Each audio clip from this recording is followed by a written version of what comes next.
Hey y'all, Amanda with Nomad here. This video is dedicated specifically to poison spider. Now there's a lot of stuff that I can tell you about poison spider, so I'm just going to give you the highlights so y'all can spend some time enjoying this video and don't have to listen to me the whole time. First thing you need to know is poison spider is often confused because there are two different things that you need to know about the length of poison spider. Poison spider Mesa is the entirety of poison spider from beginning to end, and it is long. This one's about 13 miles. However, poison spider, the Jeep Badge of Honor trail, is only about 8 miles of the total trail. So when you're thinking about doing poison spider as you do your research, you're going to see a lot of things that say poison spider Mesa and how it's 13 miles long and is going to take you an entire day to do. The second half of poison spider is the most difficult portion of poison spider, which is why that's not part of the Jeep Badge of Honor. What you're going to see here is us doing poison spider the trail, not poison spider Mesa. We opted to turn around and finish poison spider after about the 8-mile mark instead of doing the full 13 because it did take us a while to do it. The person in front of me here, Ruben, in this black Rubicon, actually is wheeling for the very first time ever on this trail, which was absolutely fantastic. He did a great job. But because we had some people who were newer at this, we had some people who did not have lockers, and we ended up having to go a little bit slower. It took us about 5 hours to do the whole trail. That's not to knock anybody that we did this trail with. I applaud every single person who finished this trail, but we did opt for only doing poison spider trail instead of poison spider Mesa for that reason. So poison spider starts in a dirt road that's not too far from town. This is one of the closer ones to town, only about 10 minutes from downtown to get to the trailhead. So super easy to find. You can follow your GPS on this one because it is accurate. However, once you get to the poison spider trail, you're going to immediately start climbing up the side of kind of like a mountain, and experience some fairly big rocks pretty quickly. The trail starts with a series of switchbacks, most of which are pretty easy to do in a 4-door Jeep, so I don't think really anybody's going to have a hard time doing it. And once you get through that, then you get to drive down a semi-smooth dirt road for quite a while before you get to some real obstacles. So overall, poison spider was a really good time. We enjoyed it. I think it's rated about a 4 to 6 on the Jeep Badge of Honor app, making it, I think, the second easiest trail in all of Moab. So I would say if you watch this video and you feel like poison spider is too hard for you, then you are definitely not prepared for Moab. Like I said before, we do have one newbie with us and one Jeep that does not have lockers, so this is a trail that is clearly possible on a more stock vehicle or with a person who's not as experienced. I will say though that with less experienced people or rigs that are not as capable, you're not going to have near as much fun on other trails, so just keep that in mind as you plan to make your trip to Moab. Speaking of planning your trip to Moab, here's where I tell you guys about all of the things that we did wrong. So first of all, we went to Moab in the summertime, which is a horrible decision, and I would not recommend that anybody does that. It got up to 120 degrees one day that we were there, and we were just exhausted. I have since leaving Moab found out that our lovely trip to Moab actually melted one of my coolant lines because it got so hot, and my Jeep was having to run constantly to try to keep it at a normal temperature inside for us and our dogs. So I don't recommend Moab in the summertime to anybody, especially since we're Texans and we're very used to excessive heat, and this still bothered us. On top of that, we were camping. That is not something that I recommend anytime between about, I'm going to say, May to September, because again, the temperatures get so extreme during the day that you end up having to just go to the store or go to a restaurant just to get some AC because it is so hot. The temperatures are also something you need to keep in mind when wheeling. It gets really hot during the day here, so we started all of our days wheeling as early as we possibly could, and we probably should have started even sooner. I'm going to recommend that if you plan on going here anytime in the summertime, that you start your day at 6:30 or 7 o'clock in the morning and plan to finish it around 1 or 2. In the afternoons and evenings, our spotter was just getting so hot that he was getting sick, and it was just a really miserable experience for anybody who had to be outside their Jeeps for any serious amount of time. So my recommendation is always going to be start early, finish early, bring plenty of water, and just plan for the heat. most of the year, but if you can avoid it in the summertime, I highly recommend it.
Now we get to talk about the two obstacles on Poison Spider.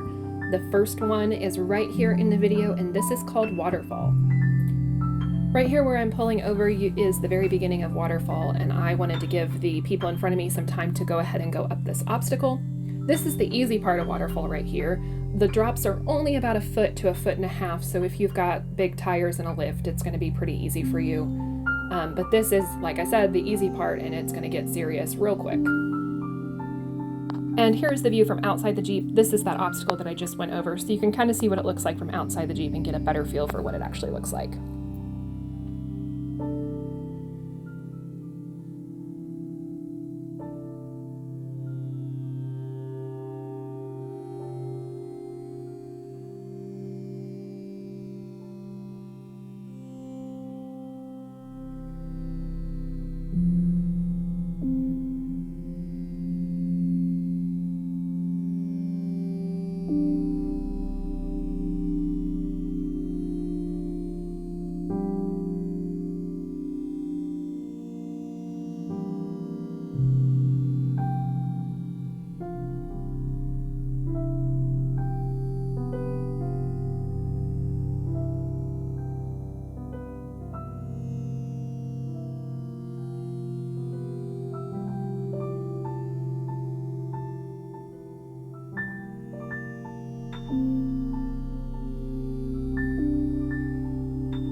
Once we finish that, it's on to the next part of Waterfall, which is where Waterfall started to get really fun. You can see here that the rocks were a little bit bigger, the incline was a little bit higher, and the walls were a little bit closer to you. The great thing about Moab is that the area that other people are driving on quickly turns black because of your tires. So if you just stay on the black portion, you're really okay most of the time.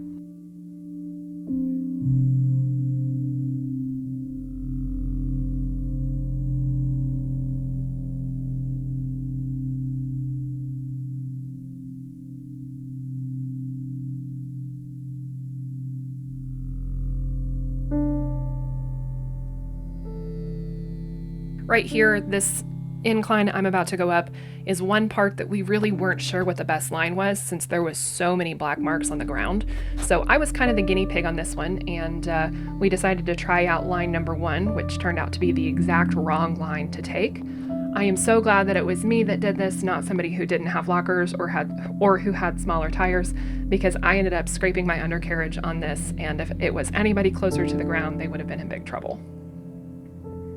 So watch what I'm doing right here, and if you do this trail, do not do what I just did because that was the wrong line to take.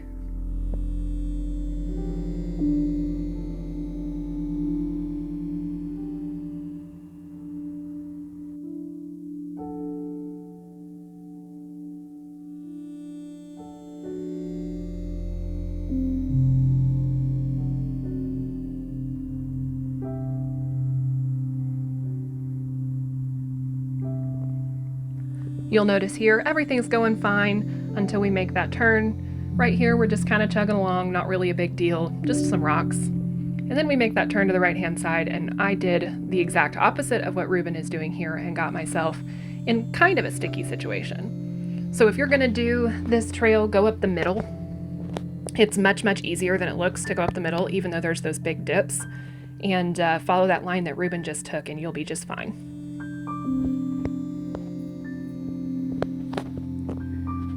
Here comes Gail, who is an absolute champ at this, and she takes that same line that Ruben did, but she's on 37-inch tires, so it's even easier for her to get up this, and she just makes it look like a breeze.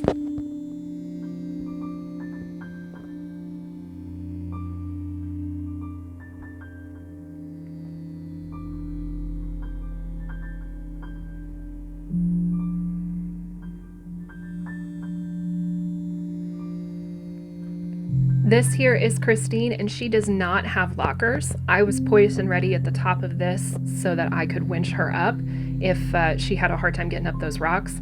But she did absolutely fantastic, and she was able to get all the way up Waterfall without a single winch. She just had to roast her tires a little bit, but that's okay. That's what they're there for.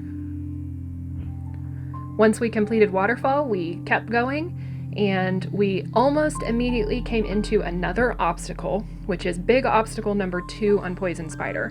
As I said before, there are really only 2 big obstacles, so you really only need to prepare yourself for the 2 obstacles.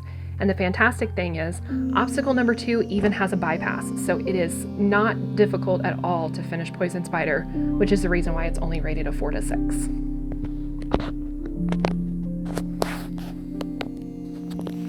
Here we are at obstacle number 2. This one is called the Wedgie.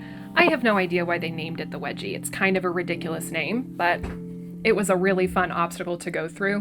Gail and I were the only ones that decided to do this one because we were the only ones that felt we had big enough tires for it, but we had a blast doing it, and we got some great flex pictures of our Jeeps on this one. Basically, the Wedgie is just a V-shaped valley in between 2 of these big rocks, and you kind of have to position yourself carefully, or you could really scratch up your sides or lose a wheel well, but we both had a blast doing it and didn't have any issues. If you have any kind of experience off-roading at all and you feel like your Jeep is capable, I highly recommend this one because it was really fun, and again, the pictures are absolutely fantastic. You can see coming up behind me is an XJ from another group. He also does the Wedgie, and he did it way faster than either Gail or I did and had absolutely no problems. So you don't need a Wrangler to do this one. You probably don't even need a 4-door. It's just a good time. You'll see for the rest of this video that it's nothing incredibly difficult. There are some big rocks you've got to go over, so clearance and 4-wheel drive is necessary, but no insane obstacles from this point forward. Those 2 big obstacles are really the entirety of it, and they are well worth doing because they are a great time. The rest of Poison Spider is really not very long. You're most of the way through at this point. You've just got to finish the last of the trail and then make the turnoff onto the dirt road to exit before you get to Mesa. You'll see toward the end of this video I have some fun playing around in the sand and just enjoying myself after a kind of stressful morning trying to get through all those obstacles. I would give Poison Spider a 10 out of 10 and would recommend that anybody that goes to Moab do it. Again, prepare accordingly, bring plenty of water, plenty of food, recovery gear, don't try to do it alone, and make sure you have a great time. This is a world famous trail, so make sure that you do it, take plenty of pictures, and share with us your adventure if you decide to do it. I hope this video helped you guys as you're planning your trip to Moab and that everybody has a great time doing Poison Spider. If you guys would give us a like, subscribe, follow, whatever it is on every social media platform, we would really appreciate it because you can continue to see our nomading adventures and all of our off-road videos. That is at Nomad Offroad TX on Facebook, Instagram, YouTube, and TikTok. Thanks guys. Talk to y'all soon.